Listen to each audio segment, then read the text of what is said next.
So we are continuing to read from Sri Isopanishad.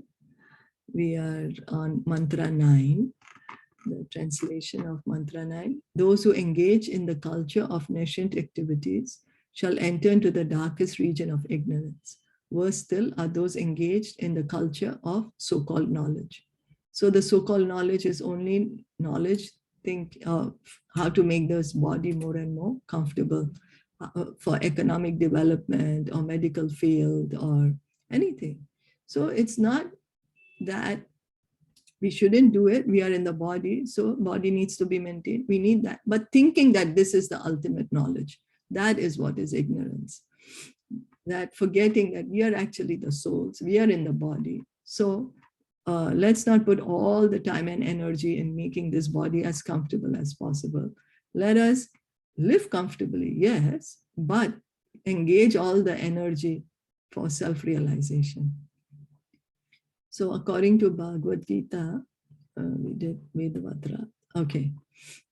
So as stated in mantra 1, we should know that the personality of Godhead is the proprietor of everything and that we must be satisfied with our allotted portions of the necessities of life. So we need to understand that everything belongs to the Supreme Lord. It does not belong to us. And we must be satisfied. So satisfaction is a Brahmanical quality. Not many of us have this. What does it mean to be satisfied? You know, many of us don't even understand. It's a Brahmanical quality, actually, to be satisfied with what we have. And not many of us have this Brahmanical quality right now. But that is what is needed to maintain peace in society, maintain peace and happiness in the society, and also peace and happiness in our own self, in our own mind. So the satisfaction is important. With our allotted portions of the necessities of life. The purpose of all Vedic literature is to awaken this God consciousness in the forgetful living being. And the same purpose is presented in various ways in the different scriptures of the world for the understanding of a foolish mankind. Thus, the ultimate purpose of all religions is to bring one back to Godhead. So any religion which goes against this principle is not a religion. Religion means to love God. The ultimate purpose of all religion is to bring one back to Godhead. That's it, to go back home. Live here understanding that everything belongs to the Lord. Everything belongs to the Lord. So we need to use it with discretion. And we need to awaken our God consciousness. We are forgetful. We are the forgetful living being. We are in this material body. So we are forgetting that we are the spirit soul. We are thinking we are the body. But the purpose of religion, of the essence of all the Vedas, is to awaken that we are part and parcel of God. Everything belongs to God and we are part and parcel of God. But the Ved Vat Rat people, instead of realizing that the purpose of the Vedas is to revive the forgetful soul's lost relationship with the personality of Godhead, take it for granted that such side issues as the attainment of heavenly pleasure for sense gratification, the lust for which causes the material bondage in the first place, are the ultimate end of the Vedas. So Vedvatarata, thinking that the Vedas is only purpose of the Vedas is to go to the heavenly kingdom, to the heavenly planets, to the Swargalok. That is Vedvatrat. They think that the purpose of the Vedas is not to take us back home, back to Godhead, to revive our eternal identity as the pure soul, but they are just happy to think that the essence of the Vedas is to go to the heavenly planets, enjoy more pleasure for sense gratification, more intoxication is there, more beautiful men and women are there. So, but not understanding that it is this lust which is keeping us here in this material world in the first place. It's this lust which keeps us here, this desire to enjoy separate from Krishna, the desire to enjoy this body. That is what is keeping us in the material world. Once we try to understand that the pleasure on the platform of the soul is much higher, then we are liberated. And what is that pleasure? Bhakti. We just heard in in Caitanya Caritamrta. When we are engaging in devotional service, we feel the spiritual happiness. Spiritual happiness.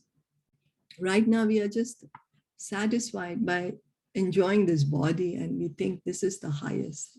So we are keeping ourselves from experiencing the highest pleasure. It's we ourselves who are keeping ourselves, no one else. No one else. Such people misguide others by misinterpreting the Vedic literature.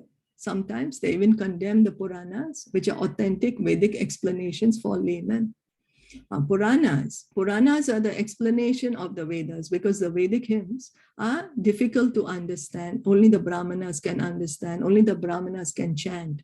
So Vyasadeva, he wrote these Puranas. He wrote these 18 Puranas. So for the easier understanding of common people like us. But there are certain people who condemn the Puranas. They're condemning the Puranas, which are authentic Vedic explanation. The Vedvatratas give their own explanations of the Vedas, neglecting the authority of great teachers, acharyas. They also tend to raise some unscrupulous person from among themselves and present him as the leading exponent of Vedic knowledge. So all this is going on in the name of religion, and they're called Vedvatrat, to use the Vedas for their own personal benefit. Construing some meaning of the Vedas, misinterpreting the Vedas, giving their own explanation, choosing some person among themselves and saying this is our great teacher or great acharyas, and just being misguided themselves and misguiding everyone else. Such Vedvatratas are especially condemned in this mantra by the very appropriate Sanskrit words Vidyayam Rataha. Vidyayam refers to the study of the Vedas, because the Vedas are the origin of all knowledge, Vidya. And Rataha means those engaged. Vidyayam Rataha thus means those engaged in the study of the Vedas. The so-called students of the Vedas are condemned herein because they are ignorant of the actual purpose of the Vedas on account of their disobeying the acharyas. Such Vedvatratas search out the meanings in every word of the Vedas to suit their own purposes.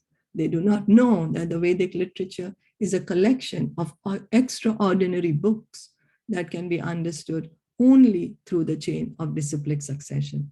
So this class of people is called Vedvatrata because they are taking the Vedas and they are misinterpreting the meaning of the Vedas, not trying to understand the Vedas in the parampara, in the disciplic succession, but just trying to understand by their own self to suit their own purpose. So misusing the Vedas for their own purpose.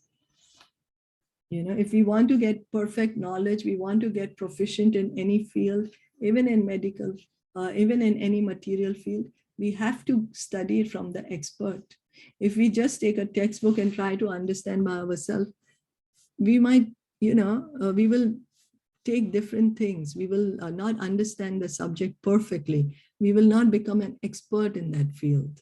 We will not be able to explain that to others. But if we get training from the professional, from an expert, we study under the expert, then we ourselves will become expert and we can give the knowledge expertly to others.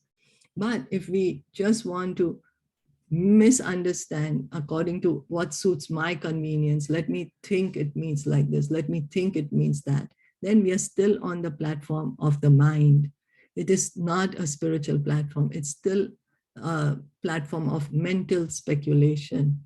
And so then we are ourselves engaging in mental speculation, and we are misguiding others. So one must approach a bona fide spiritual master in order to understand the transcendental message of the Vedas.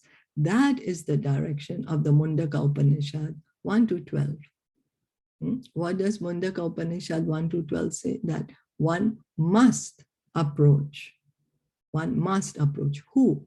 A bona fide spiritual master. Why? in order to understand the transcendental message of the Vedas. So the Vedas, message of the Vedas is transcendental, not material, the spiritual, the true essence of the Vedas. If one wants to understand, then one must approach a spiritual master, but not any so-called spiritual master. The spiritual master who's bona fide, who's coming in the parampara, in the disciplic succession, who is the authority. These Vedvatrat people, however, have their own acharyas who are not in the chain of transcendental succession. Thus, they progress into the darkest region of ignorance by misinterpreting the Vedic literature. So the Vedvatrat people who are misunderstanding the Vedas or using the Vedas for their own convenience, they are claiming they have their own acharya. But what's happening? But this kind of acharya is not an acharya, because why? He's not in the disciplic succession. He's not been authorized. There are so many post boxes in the city that are authorized by the post office. If we post a letter in that box, then the letter will be delivered. It will be delivered. But if I just take any box and I paint it red and yellow, red and green, and I put a letter in that, nobody's going to pick up that letter. No postman is going to come and pick up the letter to send it, to give it to the receiver. Why? Because it's not authorized. It's just my mental, I feel like doing it. So I just posted I just took a box and I painted it and I put a letter there. It's never going to go. So similarly, the acharya has to come in disciplic succession. Not what we think of or somebody makes it up. No, has to be authorized in the parampara system. There are only 4 Vaishnava sampradayas. Only 4 authorized Vaishnava sampradayas are there. So then what happens? Thus they progress into the darkest region of ignorance by misinterpreting the Vedic literature. So if someone misinterprets the Vedic literature, what happens? They fall further into ignorance than those who have no knowledge of the Vedas at all. Means the future is very, very dark for such people. So we should not misinterpret the Vedas to get some name, fame, adoration, and worship from people. Just to get some worship from some people, I misinterpret the Vedas. But what am I doing? I'm creating a hellish life for myself in the next life, and also for others who I am misguiding. And Sri Isopanishad is strictly warning us not to do that. The Maya Prata Gyan class of men are self-made gods. Such men think that they themselves are God and that there is no need of worshipping any other god. They will agree to worship an ordinary man if he happens to be rich, but they will never worship the personality of Godhead. So Maya Prata Gyan, Krishna calls them Maya Prata Gyan, who is knowledge has been stolen by Maya. Knowledge has been stolen by Maya. They say everyone's God. You are God, I'm God. So there is no need to worship God. And then the same people will worship, or, will think, oh, someone who has a lot of money or somebody who's very famous is so great. Instead of thinking God is great, they will put a material person as being so great. So we all have this tendency to worship. We all have that. It's a natural nature of the soul. So rather, let's place our worship in the right direction. Let's worship the Supreme Lord, who is actually worthy of worship. Each of us have this nature to worship, but only we don't want to worship the Lord. We want to worship this one and that one instead of worshiping the Lord. So such men, unable to recognize their own foolishness, never consider how it is that God can be entrapped by Maya, his own illusory energy. If God were entrapped by Maya, Maya would be more powerful than God. Such men say that God is all-powerful, but they do not consider that if he is all-powerful, there is no possibility of his being overpowered by Maya. They say that God is all-powerful, but right now he's come under Maya. Then how is he God? That means Maya is more powerful than him. No. God is more powerful than Maya. No, God is all powerful. But you are saying that God is under Maya. So Maya is, that means it's more powerful. So there's no logic in this statement. It's truly illogical. They are defeating their own statement. So these self-made gods cannot answer all these questions very clearly. They are simply satisfied to have become God themselves. So Sri Isopanishad is saying that this is illogical, and they are just make up this kind of theory. Why? Because they want to be called that they are God. They want to feel that they are God. And this is the last snare of Maya. We all want to feel that we are God. We all think we are Krishna is our competitor. That's the reason we are in the material world. And then there are this certain class of men whose desire to be God is so much, they say, okay, right now I'm in this body, I've forgotten I'm God. But once I give up this body, I will remember I'm God. Because the desire to be God is so much. This is the last snare of Maya. This is how Maya catches us, makes us think, yes, you're God. Yes. Right now you're not God, but after you do something, you'll become God. That's because we have the desire to be God. It's our desire. We want to be God. We don't want to understand that, oh, I'm not God, but I have a loving relationship with God. I'm not all powerful. God is all powerful. I'm just simply a part and parcel. I'm an eternal servant of God. We don't want to accept that. But that's the truth.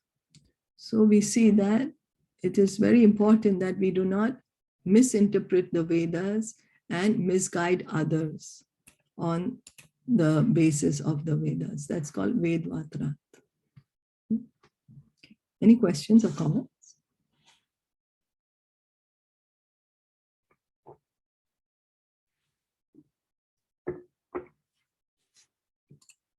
If no, then we'll stop here for today. Shri Isopanishad ki jai, Shila Prabhupada ki jai, Gaura Premanande, Hari Bol, Hare Krishna.